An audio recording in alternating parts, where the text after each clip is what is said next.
नमस्कार. विधवा नवमी म्हणजे मातृनवमी आणि याला आई नवमी असे देखील म्हणतात. ही पितृपक्षातील एक महत्त्वाची तिथी आहे. हिंदू धर्मात पितृपक्षादरम्यान आपल्या पूर्वजांचे स्मरण करून त्यांना श्रद्धांजली अर्पण केली जाते. यापैकी नवमी तिथीला अविधवा नवमी म्हणून साजरी केली जाते, जी विशेषतः सौभाग्यवती म्हणजेच पती जिवंत असताना मृत्यू झालेल्या महिलांच्या श्राद्धासाठी समर्पित आहे. म्हणूनच आज सोमवार अविधवा नवमी. आज करा दहीभाताचा अत्यंत प्रभावी उपाय. अशी संधी पुन्हा नाही. पितृदोष नष्ट होईल, नजरबाधा कायमची नष्ट होईल आणि 100% प्रभावी उपाय आहे. तर आज हा उपाय कसा करायचा आहे, कोणत्या वेळेत करायचा आहे, संपूर्ण माहिती मी तुम्हाला या व्हिडिओमध्ये देणार आहे. त्यामुळे व्हिडिओ स्किप न करता शेवटपर्यंत बघा. माहिती आवडल्यास नक्की लाईक करा, शेअर करा आणि सबस्क्राईब करा. बेल आयकॉनला आवर्जून प्रेस करा, ज्यामुळे तुम्हाला अशाच प्रकारचे नवीन व्हिडिओ सर्वात लवकर बघायला मिळतील. आणि कमेंट बॉक्समध्ये तुम्हाला पितृदेवतांचे आशीर्वाद लाभण्यासाठी ओम पितृदेवताय नमः हे लिहायला विसरू नका. कारण पक्ष पंधरवडा सुरू आहे, त्यामध्ये पितृदेवतांचे आशीर्वाद लाभणे अत्यंत महत्त्वाचे असते. अविधवा नवमी म्हणजे काय? ही तिथी माता, सासू, सुना आणि कुटुंबातील इतर विवाहित महिलांच्या आत्मशांतीसाठी महत्त्वाची मानली जाते. अविधवा म्हणजे जी स्त्री विधवा नसते, जिचा पती जिवंत असताना तिचा मृत्यू झाला आहे, अशा सौभाग्यवती महिलेची मरणोत्तर गणना सदवा म्हणून केली जाते. या दिवशी अशा महिलांचे श्राद्ध केले जाते, ज्यांचा मृत्यू त्यांच्या पतीच्या मृत्यूपूर्वी झाला आहे.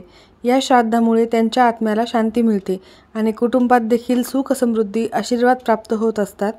अविधवा नवमीचे श्राद्ध केल्याने पितृदोष दूर होतो, कुटुंबात सौभाग्य आणि समृद्धी येते आणि सुख लाभते. तसेच मृत महिलेच्या अपूर्ण इच्छा आणि कुटुंबाबद्दलच्या काळजी मिटवण्यासाठी हा विधी आवर्जून केला जातो, ज्यामुळे तिचा आत्मा तृप्त होत असतो. सौभाग्यवती महिलांचे श्राद्ध म्हणजेच ज्या माता, सासू, सुना, मुली किंवा कुटुंबातील इतर विवाहित स्त्रिया किंवा मुली त्यांचा पती जिवंत असताना त्यांचा मृत्यू झालेला आहे, त्यांचे श्राद्ध या दिवशी केले जाते. जर सावत्र आई जिवंत असेल आणि सख्खी आईचे निधन झालेले असेल तर मुलाने हे श्राद्ध करावे. सख्खी आई जिवंत असेल आणि सावत्र आईचे निधन झाले असेल तरीही मुलांनी हे श्राद्ध करावे. जर मृत महिलेला मुलगा नसेल किंवा मुलाचाही मृत्यू झालेला असेल तर त्या महिलेच्या मुलांच्या मुलांनी म्हणजेच नातवंडांनी हे श्राद्ध करू नये. मृत्यूतिथी अज्ञात असल्यास, जर मृत्यूची तारीख माहीत नसेल आणि पती जिवंत असेल तर अविधवा नवमीला त्या महिलेचे श्राद्ध केले जाऊ शकते. जसे आपण सर्व पितृ अमावस्येला ज्या व्यक्तीची तिथी माहीत नसेल त्यांचे श्राद्ध करतो, तसेच अविधवा नवमीच्या दिवशी ज्या महिलांचा सौभाग्यवती असताना मृत्यू झालेला आहे त्यांचे श्राद्ध केले जाते या नवमी तिथीला. आणि या दिवशी हा उपाय केल्याने पितृदेवतांचे आशीर्वाद आपल्याला प्राप्त होतात. म्हणून तुम्ही आवर्जून हे काम करावे. कारण पितृपक्ष पंधरवाड्यामध्ये 15 दिवस केले तरी चालेल किंवा अशा विशेष तिथीवर केल्यास निश्चितच त्याचा तुम्हाला 100% फळ मिळेल. या दिवशी ब्रह्मांडात रजोगुणी शिवतरंगाची अधिकता असते, ज्यामुळे मृत्यू सौभाग्यवती महिलेच्या आत्म्याला सूक्ष्म शिवशक्तींचा लाभ मिळतो. यामुळे तिच्या आत्म्याची ऊर्ध्वगती साधली जाते. या श्राद्धामुळे कुटुंबातील संकटे दूर होतात, कुटुंबात सुखशांती लाभते, सर्व अडलेली कामे मार्गी लागतात. त्यासोबतच तुमच्या घरामध्ये काही आर्थिक समस्या असतील त्या देखील दूर होतात, आजारपण असेल ते देखील पूर्णतः कमी होत असते. अत्यंत महत्त्वाचा दिवस आहे. अविधवा नवमी ही मृत्यू महिलेच्या कुटुंबासाठी केलेल्या त्याग आणि काळजीबद्दल कृतज्ञता व्यक्त करण्याची संधी आहे. कारण प्रत्येकाचीच आई, आजी, काकू, मावशी, मामी किंवा मुलगी, कोणीही सर्व स्त्रीवर्ग घरासाठी, घराच्या सुखासाठी, कल्याणासाठी झगडत असतात. प्रत्येक वेळेस त्यांना आपल्या घराचे कसे चांगले होईल याचेच प्रयत्न असते. आपल्या मुलांचे चांगले व्हावे, घरातील सर्व सदस्यांचा फक्त चांगलाच विचार करणारा हा स्त्रीवर्ग असतो, याचे कुठेही मोल नाही. त्यामुळेच तुम्ही अशा तिथीवर ज्यांच्या घरातील सौभाग्यवती स्त्रियांचे मृत्यू झालेले आहे त्यांच्या आशीर्वादासाठी, त्यांच्या आत्म्याला शांती मिळण्यासाठी आणि कुटुंबाला आशीर्वाद प्राप्त होण्यासाठी हे काम करणे अत्यंत महत्त्वाचे आहे. आजच्या दिवशी अविधवा नवमीचे श्राद्ध पावरण विधी केले जाते. सर्वात आधी सकाळी स्वच्छ स्नान करून स्वच्छ वस्त्र परिधान करावे. त्यानंतर तुमच्या घरातील दक्षिण दिशेला जागा स्वच्छ करून घ्यायची आहे व तिथे एक हिरवा कपडा पसरवून टाकायचा आहे. आणि अविधवा नवमीच्या दिवशी तर्पण आणि पिंडदान करण्याला महत्त्व आहे. तीळ, जो किंवा तांदूळ यापासून पिंड बनवून पितरांना अर्पण करावे. पाण्यामध्ये तीळ म्हणजेच काळे तीळ आणि मिश्री मिसळून तर्पण करावे. तसेच तुळशीच्या पानांचा समावेश देखील आवर्जून करावा. अत्यंत महत्त्वाचे असते. यामुळे पितृदेवतांचा आशीर्वाद आपल्याला प्राप्त होत असतो. त्या दिवशी हा मंत्र आवर्जून म्हणावा. कुशच्या आसनावर बसून ओम नमो भगवते वासुदेवाय नमः किंवा ओम धत्रये नमः या मंत्राचा 108 वेळा जप करावा. एखाद्या सौभाग्यवती स्त्रीला घरी बोलवून तिला जेवण द्यावे. त्यानंतर तिला सौभाग्य अलंकार देखील आवर्जून द्यावेत आणि तिची खणा नारळाने ओटी देखील भरावी. आणि या सर्व गोष्टीसोबतच तुम्हाला त्यांचे आशीर्वाद प्राप्त होण्यासाठी महत्त्वाचा आणि प्रभावी उपाय करायचा आहे. तुमच्या घरी अविद्वा नवमी तुम्ही करू शकता आणि नसेल जरी करायची तर तुम्ही आवर्जून ही गोष्ट करा. काहीच नाही केले तरीही चालेल, परंतु दही भाताचा हा उपाय आवर्जून करा. दही भात हा पितृदेवतांना संतुष्ट करण्यासाठी तयार केला जातो आणि या दिवसामध्ये आवर्जून तुम्ही दही भाताचा हा उपाय करावाच.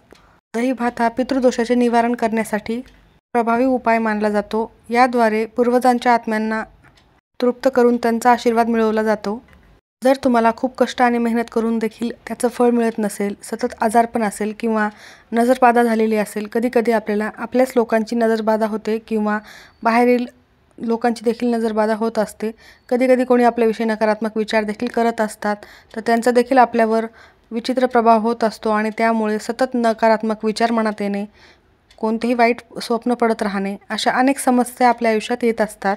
घराला पितृदोष असेल यामुळे देखील तुम्हाला अनेक समस्यांना सामोरे जावे लागत असेल, तर तुम्हाला हा उपाय कधी करायचा आहे तर आजच्या दिवशी दिवसभर तुम्ही कधीही करू शकता. त्यासाठी तुम्हाला थोडेसे तांदूळ शिजवायचे आहेत आणि त्याचा भात तयार करायचा आहे. अळणी भात करायचा आहे. त्यामध्ये मीठ टाकायचे नाही आहेत आणि हा उपायापुरताच भात तुम्हाला इथे शिजवायचा आहे. या ठिकाणी तुम्हाला स्वच्छ अंघोळ करून आणि नंतरच तुम्हाला हा भात शिजवायचा आहे. तुम्ही या ठिकाणी शिळा भातही घेऊ शकत नाही किंवा इतर तुम्ही घरामध्ये सर्वांसाठी खाण्यासाठी बनवलेला भात असेल तर त्यातला थोडा भात घेऊन देखील हा उपाय तुम्ही करू शकणार नाहीत. त्यासाठी तुम्हाला वेगळा थोडासा भात शिजवून घ्यायचा आहे. हा भात एका प्लेटमध्ये काढून त्यावर थोडेसे दही टाकायचे आहे आणि थोडेसे काळे तीळ टाकायचे आहे. काळे तीळ हे पितरांसाठी अत्यंत महत्त्वाचे आहे. हे पितृदेवतांना समर्पित केलेले असतात. आवर्जून काळे तीळ टाका. नसतील तर तुम्ही किराणा दुकानावरून घेऊन या, पण थोडेसे काळे तीळ आवर्जून या दही भातावर टाकायला हवेत. घरातील महिला पुरुष कोणीही हा उपाय करू शकतं. जर तुमच्या घरामध्ये सुतक असेल तर हा उपाय करता येणार नाही. स्त्रियांना मासिक धर्म असेल तर त्यांनी देखील हा उपाय करायचा नाही आहे. बाकी इतर सदस्यांनी हा उपाय केला तरीही चालेल. त्यानंतर तुम्हाला एक दिवा प्रज्वलित करून घ्यायचा आहे. दिव्यामध्ये दुहेरी कापसाची वात आणि मोहरीचे तेल टाकायचे आहे. मोहरीचे तेल नसेल तर तुम्ही पूजेसाठी जे तेल वापरता ते टाकू शकता. तुमच्या घरातील कोणत्याही रूममध्ये, हॉल असो किचन असो, यामध्ये बसून तुम्ही देखील हा उपाय करू शकता. की दक्षिण दिशेला तुम्हाला तोंड करून बसायचे आहे. आपल्या शेजारी ही प्लेट ठेवायची आहे आणि तिथेच हा दिवा प्रज्वलित करून घ्यायचा आहे आणि दक्षिण दिशेला दिव्याचे तोंड असायला हवे. ते बसून तुम्हाला पितृस्तुतीचं पठण करायचं आहे किंवा ओम सर्व पितृदेवताय नमः या मंत्राचा जप करायचा आहे आणि संपूर्ण घरभर ही प्लेट तुम्हाला फिरवून घ्यायची आहे. संपूर्ण घरामध्ये कोपऱ्यामध्ये अगदी थोडासा एक शीत टाकला तरी चालेल, हा भात टाकायचा आहे. त्यानंतर तुम्हाला मुख्य प्रवेशद्वारावर यायचं आहे आणि हा दही भात तुम्हाला 7 वेळेला उतरवून घ्यायचा आहे आणि घराच्या बाहेर, तुमच्या घराच्या अंगणात, बाल्कनीमध्ये, टेरेसवरती जिथे कुठे पशुपक्षी येत असतात तिथे हा भात ठेवून द्यायचा आहे. जितका ते भात खातील तितका खाऊ द्यायचा आहे आणि बाकीचा भात तुम्ही निर्मल्यामध्ये टाकून देऊ शकता. आणि तुम्ही तुमच्या घराच्या कोपऱ्यामध्ये जो भात टाकलेला आहे रात्रभर तसंच ठेवून द्यायचा आहे आणि दुसऱ्या दिवशी घर स्वच्छ करत असताना तो दही भात काढून निर्मल्यामध्ये टाकून द्यायचा आहे. तुमच्या घरातील सर्व नकारात्मकता, सर्व वाईट शक्ती त्या भाताबरोबर नष्ट होतात. घरातील सर्व अडचणी कमी होतील. पितृदोष, नजरबाधा कायमची नष्ट होईल आणि तुमच्या घरामध्ये सुख, शांती, समृद्धी कायम नांदेल. तर असा हा उपाय आवर्जून करा. पक्षपंधरवाड्यामध्ये 15 दिवसातून एकदा कधीही हा उपाय करायचा असतो, परंतु आजच्या दिवशी तुम्ही आवर्जून करा. कारण आज नवमी तिथी आहे. त्यामुळे तुम्ही हा उपाय आजच्या दिवशी केल्याने तुम्हाला निश्चितच त्याचे चांगल्या पटीने फळ मिळेल. माहिती आवडली असेल तर नक्की लाईक करा. सर्वांचे खूप खूप धन्यवाद.